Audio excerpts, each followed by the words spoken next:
The surprising good news about wealth.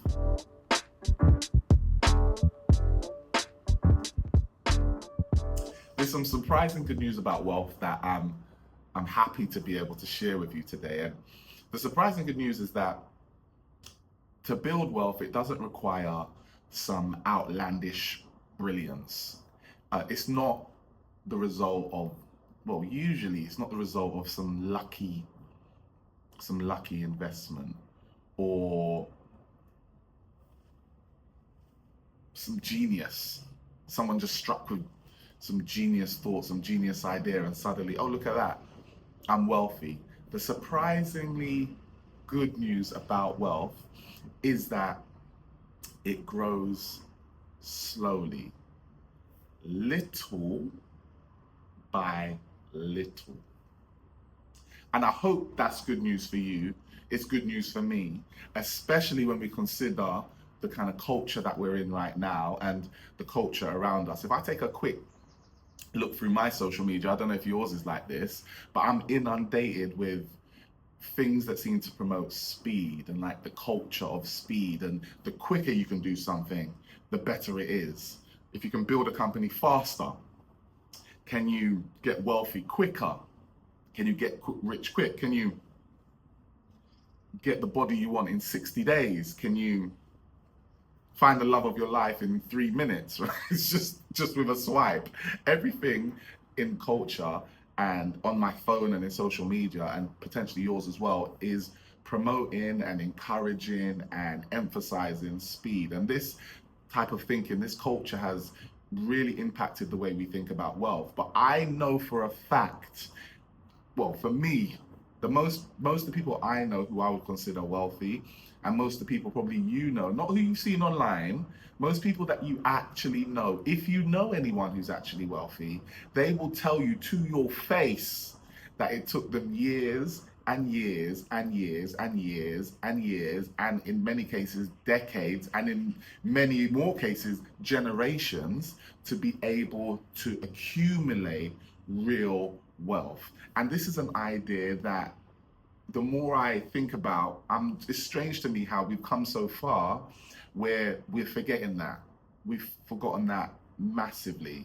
And instead, we think that there's some app or, as I say, some investment or some latest technology, some piece of software that if we just put £500 in, we'll get £2 million back in just 30 days. And this culture of speed has benefited those who have monetized that type of thinking at the detriment to most normal people. And it's strange because for most of human history, most people have understood something that our generation, because of this addiction to speed, our generation is in danger of forgetting. And that is that most good things, most of the best things, most of the greatest things, and definitely most of the things that last, 100% took absolute time and effort and sacrifice and all manner of other things to accumulate, to grow, to have. Like all the important things in life take time to grow, whether it's trust, whether it's relationships, whether it's money, um, whether it's crops. Like let's take agriculture as an example. As I said, for most of human history, we as a people, I'm getting excited, sorry. Take a sip. Man's getting excited.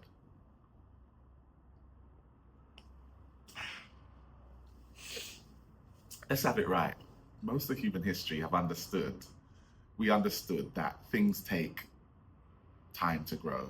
And because of most of human history, most civilizations, they lived in a kind of agricultural society where you plant today and you reap a harvest. If you're lucky, if you're blessed, at some point in the future.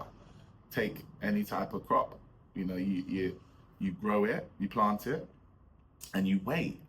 You tend to it as best you can. You try to create the best kind of circumstances around it, good soil, good fertilizer, good whatever you need to nurture that, what you're growing. But ultimately, you're not in control of it. And you wait. patiently. You wait. Like, farmers out there, maybe some of you are farmers, you're fortunate enough to still be in touch with this way of thinking because you're still seeing it, right?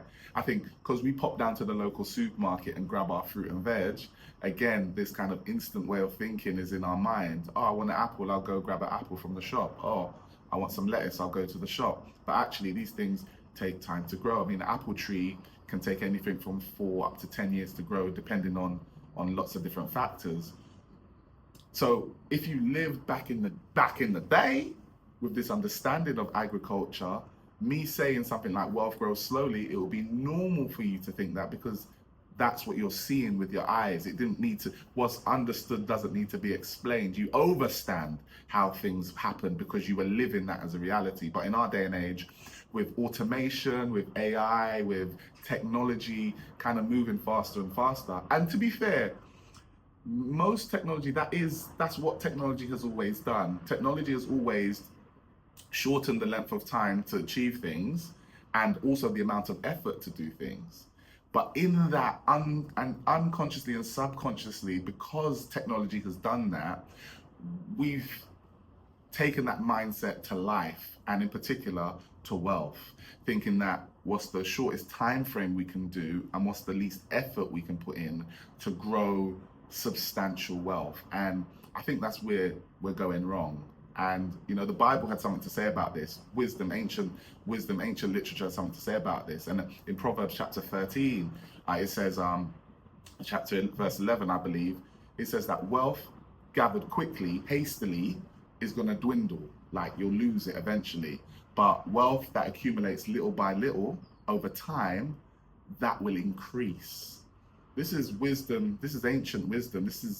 I believe this to be true.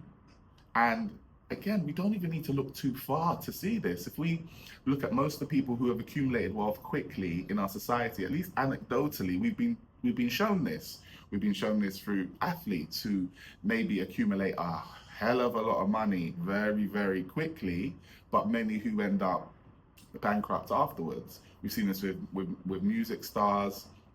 I know I'm sounding old. Music stars, celebrities. You've seen this with music, sports, lottery winners, people who win the lottery. So they gather that money real quick with little effort, but then it tends to dwindle within a short space of time. And so it's weird. It's like society is pushing speed while also showing us that actually that when you accumulate quickly, it tends not to last. And the literature is showing us this, but still in our mind, it's hard to get over this idea that we want it now, we want it quickly, we want it quick and fast. But the truth seems to be both in scripture and through life, that when you take your time to grow wealth, when wealth is grown over time, little by little, it has more of the potential to last for a very, very long time. And as we think about generational wealth, and you know, that's a big thing that I think about, what we don't think about is that probably it took a generation, if not more, to build that wealth. Like, we talk kind of disparagingly about trust fund babies and people with rich parents or rich dads or whatever. But the truth is, for those individuals who are now the beneficiaries of that wealth, they're really the beneficiaries of someone else's hard work. And so rather than begrudging them, the question is, where are we in I guess, the generational arc for our family? Like, we are not at the stage yet where we can go to the supermarket and grab the apple like some of these people who are rich now are able to do. But the reason they are able to do that now is because somebody else grew the wealth. Somebody else planted the tree. Somebody else tended the tree. Somebody else is looking after the tree. And now each year that tree produces crop after crop after crop after crop. And so that's what we need to think about. If we're not fortunate enough to inherit the hard work of our parents or grandparents in terms of financially, because again, and we'll talk more about that, there are different types of wealth, but we're talking about financial wealth right now. If we are not fortunate enough to inherit the financial wealth because of the hard work of our forefathers at this present time, then it's going to take us to do that same work. But you have to realize that because wealth grows little by little, you may be the one who doesn't get to enjoy the fruit of the hard work. You may be the one who needs to plant. Because the reality is, wealth grows little by little. The good news is wealth grows little by little.